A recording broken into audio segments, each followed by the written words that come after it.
Pernah kebayang nggak kalau sebutir beras itu ternyata bisa nyimpen rahasia besar tentang cara kita ngelihat dunia?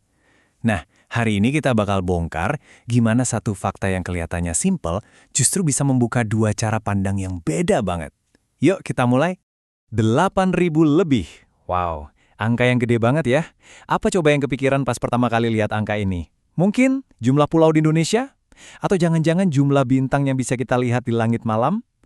Jawabannya mungkin bakal bikin kamu kaget. Angka tadi itu ternyata adalah jumlah varietas padi lokal yang ada di Indonesia.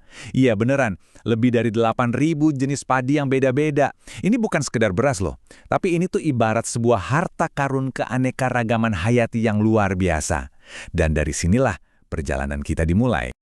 Tapi ini lebih dari sekedar angka yang keren. Angka ini adalah sebuah fakta ilmiah yang solid.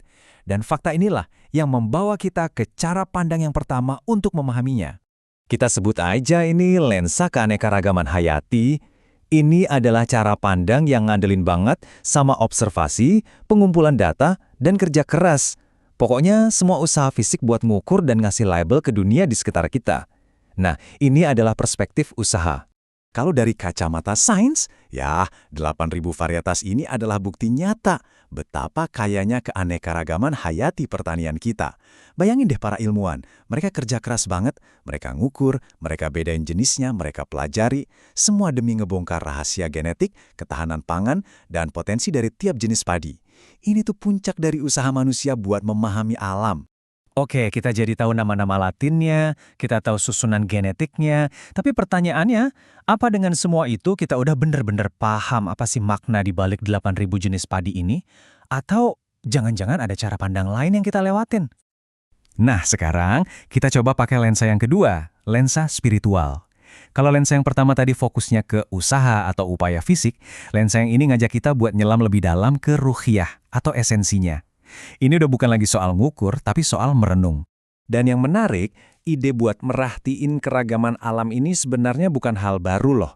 Teks-teks suci, kayak ayat ini, secara langsung ngajak kita buat mikirin soal warna-warni di pegunungan. Bukan sebagai data geologi ya, tapi sebagai sesuatu yang punya makna. Ajakan ini dipertegas lagi di sini.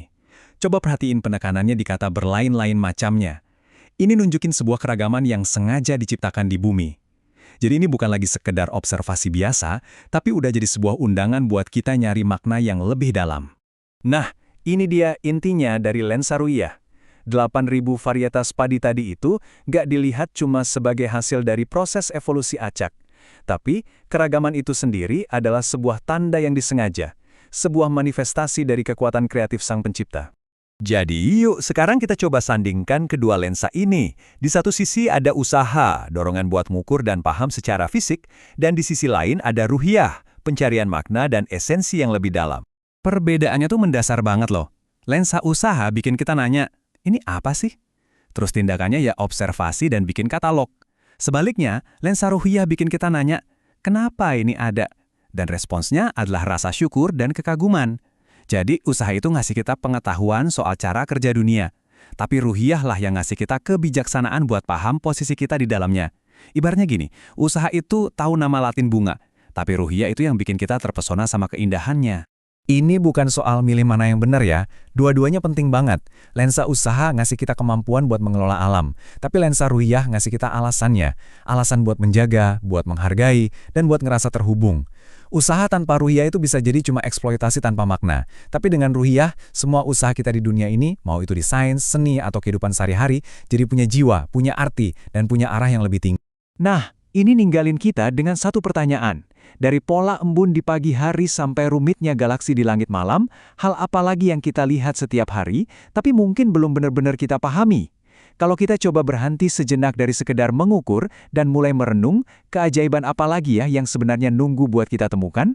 Coba deh, renungkan. Terima kasih sudah menyimak.